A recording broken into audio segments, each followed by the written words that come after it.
Okay, I know everybody is excited about the David Grush story, and they should be. We all should be. I mean, that is super exciting, and it could be very important in terms of UFO disclosure, right? It really could be. But I think at this juncture, it might be helpful to remember that there have been whistleblowers coming out forever. And I just wanted to go over a couple of them, but there have been so many we could go over. So many. But let's just go over a couple of them. Bill Olhaus and Carl Wolf. One worked with beings at Area 51. And you know, had flew some UFOs and that kind of stuff. And one was privy to information from NASA that there were structures, alien structures, on the moon. So let's talk. Get in here. This is Jack with Cosmic Road. I talk about UFOs and the paranormal. Please hit like, please subscribe, share in social media, and let me know what you think in the comments below. Okay, I'm just going to read a little bit of an article about Bill Olhaus if you've never heard of him. He's a former engineer claiming to have worked at the hotspot Area 51, has revealed that the U.S. is keeping aliens alive. And this is an article from the Daily Star. Bill Olhaus's reports indicate that he had worked on the site of the secretive military base in the United States and that there really were aliens on site. The 70-year-old was cited as the ET expert who appeared to know more than the average person. I guess he did. He says there's a clear reason why the public doesn't hear about ETs on the site, and it all comes down to former President Eisenhower. Olhaus had spoken out on several occasions about his time spent on the military base, and despite passing away in 2009, he has continued to blow the whistle for conspiracy theorists globally. Reports indicate that Olhaus and other engineers were working on the dismantling of alien technology, with military officials and engineers reverse engineering the extraterrestrial technology they found. And he says, in terms of technology, we are working with an alien race. And he worked with a being called J-Rod, and there's you can read all about him and listen to a lot of interviews, and I'll play a little bit of what he had to say. And but you know, he seems very authentic. He seems very credible, and it dovetails very well with a video I made a few months ago about a Lockheed Martin Skunk Works engineer who worked on the SR-71 Blackbird in the 1960s.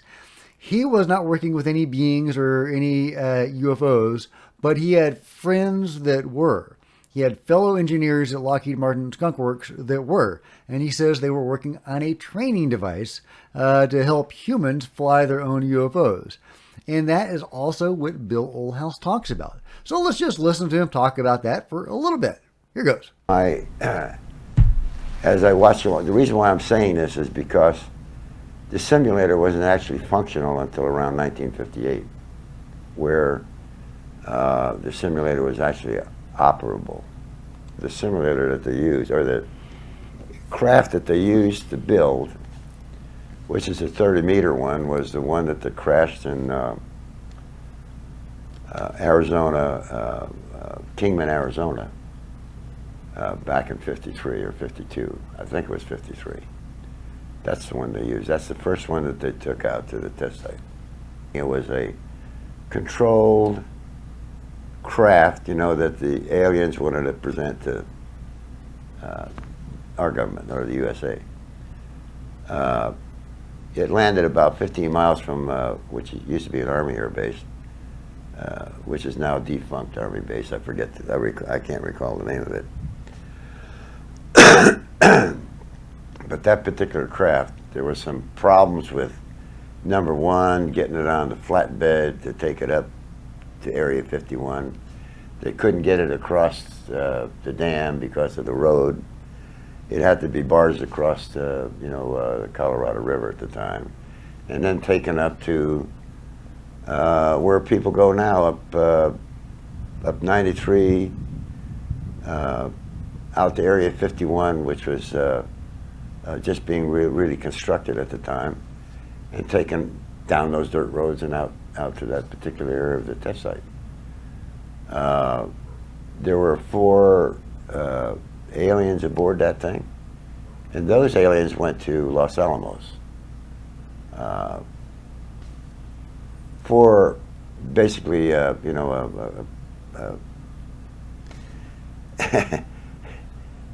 was a sort of a test thing. They set up the Los Alamos with a particular area for those guys, and they put certain people in there with them, people that were astrophysicists, just general scientists, to ask them questions. The way the story was told to me was there was only one of them that would talk to any of these scientists that they put in the lab with them. Only one of the aliens. The rest wouldn't talk to anybody, or even have a conversation with them. First they thought it was all ESP, or what do I want to say? Telepathy? Mental telepathy. But most of that is kind of a joke to me, because they actually speak, maybe not like we do, but they actually speak and can converse. That's interesting what he says about them speaking. I hear that very rarely. Every now and then I'll come across a case where they do speak in words. That does seem to be something that they are capable of. Although almost universally it's, psychic communication, mind-to-mind, telepathy. So really interesting detail there. For some, that might make his claim less credible.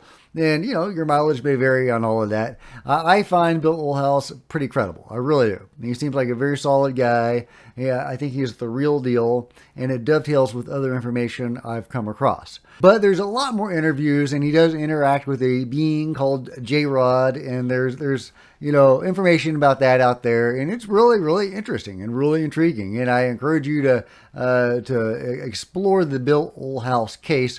But my point is just to show that there are whistleblowers out there. So let's talk about Carl Wolf, who worked with NASA back in the day. I don't think he was a NASA employee, but he was brought in to work on some technical stuff, and he was given this information. Let's listen to what he has to say. My name is Carl Wolf, and I was a precision electronics photographic repairman with a top secret crypto clearance in the United States Air Force. I was stationed at Langley Air Force Base in Virginia. In 1965, in mid-1965, I was loaned to the Lunar Orbiter Project at NASA on Langley Field. Dr. Colley was in charge of that project. They had problems with a piece of electronic equipment that was bottlenecking their production of photographs. I went to the facility, and when I walked into the facility, there were scientists from all over the world. I was stunned, actually, to see people at a NASA project from all over the world. It didn't make any sense to me initially. I was taken into the laboratory where the equipment was malfunctioning. I couldn't repair it in the dark. I asked to have it removed. A Airman Second Class was in the dark room at that time. I was also an Airman Second Class. I was interested in how the whole process functioned, how the data got from the lunar orbiter to the laboratory. I asked the young man if he described the process to me. He did. About 30 minutes into the process, he said to me, in a very distressed way, by the way, we've discovered a base on the backside of the moon.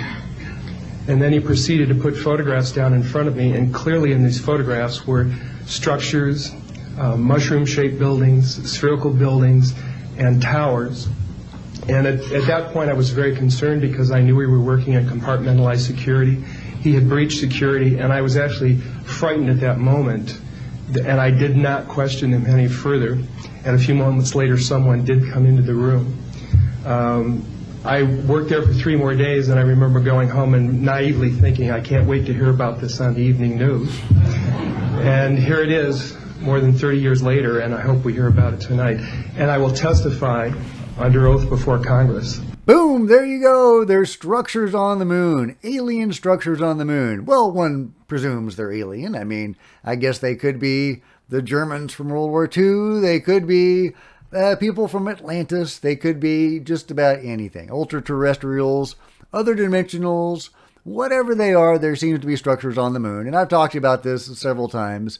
There's a lot of different pieces of evidence and there's several other whistleblowers and also people who have discovered this information through other means like remote viewing or astral projection. For some of you, that may seem woo-woo. To me, that does not seem woo-woo because I've done the research. I even have a very limited remote viewing experience that I've talked about before. So, anyway, it's a thing, and it corroborates this other information that is non-woo-woo, in which people like Carl Wolf were privy to information saying that there are structures on the moon.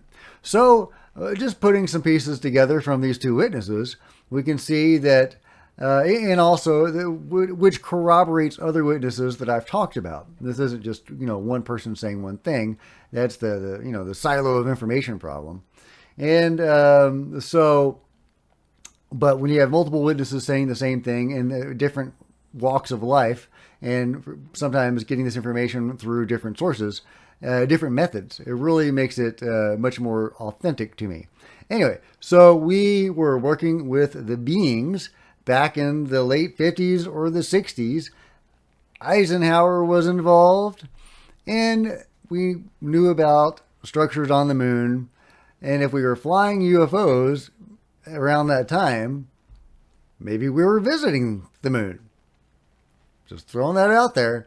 Anyway, but so it gives you a little bit idea of the scope of some of the stuff that is involved in this. The control group and their project is vast. It truly is. And they have been working with the beings for a long time. And I assume they still are. I want some corroboration on that. It's possible the beings said, hey, I've had enough of you yahoos. I'm going home. Good luck with all that. But it's very likely they're still working with the beings. And they're also reverse engineering UFOs, which is something Bill talks about. Reverse engineering them, but also being gifted technology by the beings themselves.